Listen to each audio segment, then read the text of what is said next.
Hello guys, welcome back to our channel. आज हम discuss करेंगे सैलिन और सॉडिक सॉइल के बारे में। जैसा कि आप जानते हैं कि प्रॉब्लमेटिक सॉइल्स हैं सैलिन सॉइल और सॉडिक सॉइल। एसिडिक सॉइल के बारे में हम ऑलरेडी एक लेक्चर बना चुके हैं, आप देख सकते हैं। आज हम सिर्फ डिस्कस करेंगे सैलिन और सॉडिक सॉइल के बारे में। चलिए सबसे पहले देखते हैं सैलिन सॉइल क्या है।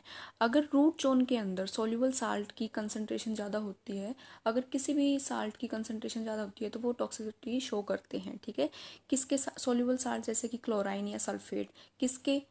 सोडियम, कैल्शियम और मैग्नीशियम। अगर सोडियम के जैसे कि क्लोराइन के साथ है, अगर सल्फेट के साथ है ये ऐसे, अगर कैल्शियम के साथ क्लोराइन ऐड है तो Cl2 ऐसे बना लेगा। ठीक है, अब ये हैं उसके करेक्टरिस्टिक्स। अगर इलेक्ट्रिकल कंडक्टिविटी 4 डेसीसाइमन से इंक्रीज होती है 25 डिग्री सेल्सियस पर, ये एक स्टैंडर्ड टेम्परेचर मेंटेन किया गया है।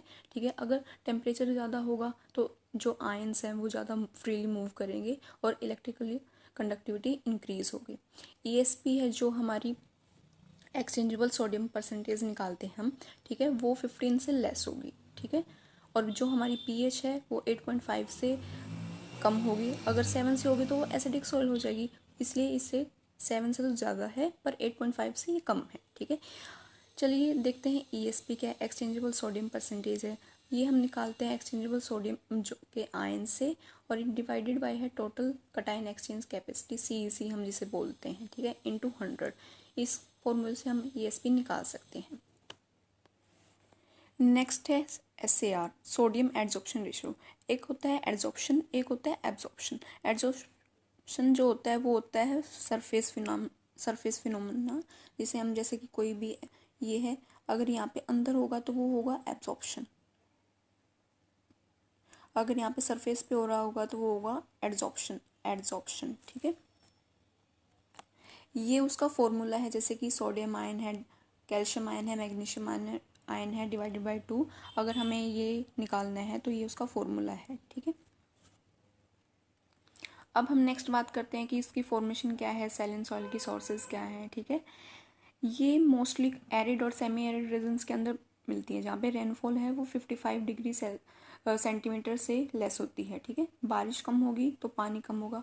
ठीक है, और जो सारे साल्ट्स हैं वो ठीक है वो ऊपर आ जाएंगे, जिसकी वजह से ये वाइट कलर शो करेगी। ठीक है, जो सारे साल्ट्स हैं, सॉल्युबल साल्ट्स हैं, वो सॉइल की सरफेस पे आ जाएंगे, और जो सॉइल की लेयर है वो वाइट कलर की होना स्टार्ट कर देगी, जिसकी वजह से हम सैलिन सॉइल को वाइट सॉइल भी बोलते हैं।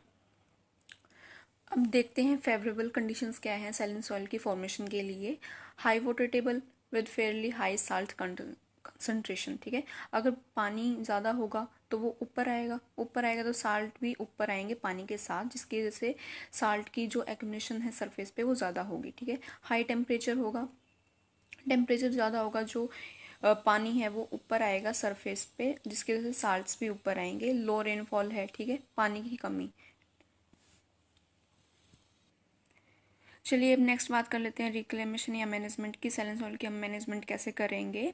ठीक है, हम ज़्यादा से ज़्यादा उसके साल्ट्स को रिमूव करेंगे जो रूट जोन के अंदर प्रेजेंट हैं, जो सॉल्युबल साल्ट हैं, जैसे कि कैल्शियम है, मैग्नीशियम है या सोडियम है। ठीक है, leach with good quality water. ठीक है, ड्रेनेज करेंगे। ठीक है, या साल्ट टॉलरेंट क्रॉप्स को ग्रोन करेंगे, जैसे कि राइस है। हम राइस को इनिशियल ईयर, जो रिक्लेमेशन के इनिशियल ईयर है उसके अंदर हम राइस को ग्रो कर सकते हैं, अच्छा वाटर मैनेजमेंट कर सकते हैं, क्रॉपिंग सिस्टम कर सकते हैं। ये मैनेजमेंट प्रैक्टिसेस हैं। चलिए नेक्स्ट बात करते हैं सोडिक सॉइल की। ये भी एक इम्पोर्टेंट प्रॉब्लमेटिक सॉइल का पार्ट है। ठीक है, सोडिक सॉइल को हम ब्लैक सॉइल या नॉन सैलिन अल्कली सॉइल भी बोलते हैं। ठीक है, सोडियम आयंस की रूट जोन के अंदर हाई कंसंट्रेशन होने की वजह से हम उसे सोडिक सॉइल बोलते हैं। अदर कटाइंस की वजह से, अदर कटाइन की जगह सोडियम के आयंस ज़्यादा होते हैं, हाई प्रोपोर्शन में होते हैं, तो उस सॉइल को हम बोलते हैं सोडिक सॉइल। ठीक है, अब इसके ये करेक्टरिस्टिक्स हैं। ठीक है, इसके अंदर EC है वो 4 से कम होगी। ठीक है, ESP 15 से ज़्यादा होगी। pH रेंज है जो वो 8.5 से 10 तक होगी। लो फिल्ट्रेशन रेट होगा। ठीक है, EC उसके अंदर ज़्यादा थी ना सैलिन सॉइल के अंदर, इसके अंदर कम होगी। ठीक है, चलिए अब देखते हैं इसकी फॉर्मेशन कैसे होती है सोडिक सॉइल की। इसके अंदर सबसे पहले है ना साल्ट की एक्यूमुलेशन होती है सरफेस पे, ठीक है। इसकी सबसे पहली प्रोसेस है साल्ट का एक्यूमुलेशन होना, ठीक है। उसके बाद है कि उसके अंदर जो 55 से 90 सेंटीमीटर रेनफॉल होनी चाहिए इसके अंदर, ठीक है। इनसफिशिएंट ड्रेनेज होती है फॉर्मेशन होने के लिए। इसके अंदर 55 से 90 सेंटीमीटर की रेनफॉल की रेंज होती है, वहाँ पे होता है। और ऑक्यूरेंस कहाँ है कि भाई किस एरिया के अंदर, जैसे कि ये मैप है, ये इधर जो इंडो गैंगटिक प्लेन है जिसके अंदर आते हैं यूपी, पंजाब एंड हरियाणा,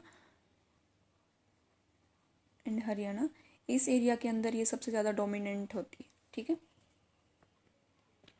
फिर देखते हैं कि इसके अंदर 3 मेन स्टेजेस होती हैं अल्कली सॉइल के इवोल्यूशन के लिए, सैलिनेशन, सैलिन अल्कली और अल्कलिनाइजेशन, ठीक है। सैलिनेशन के अंदर होता है कि जो सोडियम साल्ट हैं वो सॉइल के अंदर रिप्रेजेंट होते हैं और एक्सचेंज करते हैं कैल्शियम एंड मैग्नीशियम के अंदर, ठीक है। इसके अंदर जो सॉइल क्लोराइड के अंदर calcium and magnesium ions present होते हैं और ये डैमेज नहीं करते सोडियम आयन को, ठीक है। सैलिन अल्कली सॉइल के अंदर जो सैलिन अल्कली सॉइल है इसके अंदर जो सोडियम आयन है, ठीक है, साल्ट है, ये लीच आउट नहीं करता और ये सॉइल के अंदर रिप्रेजेंट रहता है और फ्लक्चुएशन नहीं होती, ठीक है।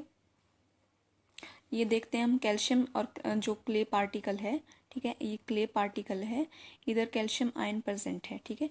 और ये जो सोडियम है ये साल्ट के साथ है, ये इसको रिप्लेस करेगा, ठीक है, किसके साथ, सोडियम आयन के साथ। और जो सोडियम और क्ले है ये सॉइल के अंदर ही रहेंगे और कैल्शियम के साथ ये साल्ट के साथ रिप्लेस हो जाएगा। अब नेक्स्ट है अल्कलिनाइजेशन। इसके अंदर जो सॉल्युबल साल्ट्स हैं, ठीक है, वो लीच आउट हो जाएंगे हाई रेनफॉल की वजह से, ठीक है, और जिसकी वजह से नॉन सैलिन अल्कली सॉइल की फॉर्मेशन होती है, जिसको इसीलिए हम इसको सोडिक सॉइल को नॉन सैलिन अल्कली सॉइल भी बोलते हैं, ठीक है। और सॉइल के अंदर सिर्फ सोडियम क्ले ये क्लॉइड्स ही प्रेजेंट होंगे, ठीक है। अब इसके अंदर रिक्लेमेशन या मैनेजमेंट की बात कर लेते हैं। सोडिक सॉइल के अंदर जो सोडियम आयन है वो उसको हम रिप्लेस करेंगे किसके थ्रू, कैल्शियम आयन के थ्रू, ठीक है, रूट जोन से लीज डाउन करके। और टॉलरेंट स्पीसीज को ग्रो करेंगे जो कि सोडिक सॉइल के अंदर मतलब ग्रो कर सकती हैं ईजिली। सॉइल प्रोफाइल को हम चेंज कर सकते हैं। इसके अंदर हम जिप्सम को यूज़ कर सकते हैं, आयरन पायराइट को यूज़ कर सकते हैं। जैसे कि क्ले पार्टिकल है, ये सोडियम है, ठीक है, ये इसके ऊपर प्रेजेंट है, ठीक है, क्ले पार्टिकल जो नेगेटिव चार्ज होते हैं। और ये कैल्शियम है, ये इसको चेंज कर देगा, इधर कैल्शियम आयन प्रेजेंट होगा और Na2SO4 है वो लीच डाउन हो जाएगा, ठीक है। इसकी रिक्लेमेशन है, ठीक है। अगर मैनेजमेंट प्रैक्टिसेस करेंगे तो हम हाई डोज नाइट्रोजन का यूज़ करेंगे, ठीक है। स्टार्टिंग ईयर के अंदर हम जिंक की एप्लीकेशन भी कर सकते हैं। और क्रॉपिंग सिस्टम के अंदर जैसे कि राइस है या डेंचा यूज़ कर सकते हैं, बरसिम यूज़ कर सकते हैं पंजाब के अंदर, जो राइस डेंचा है ये हम यूपी के अंदर यूज़ कर सकते हैं। Thank you guys, don't forget subscribe my channel agriculture site.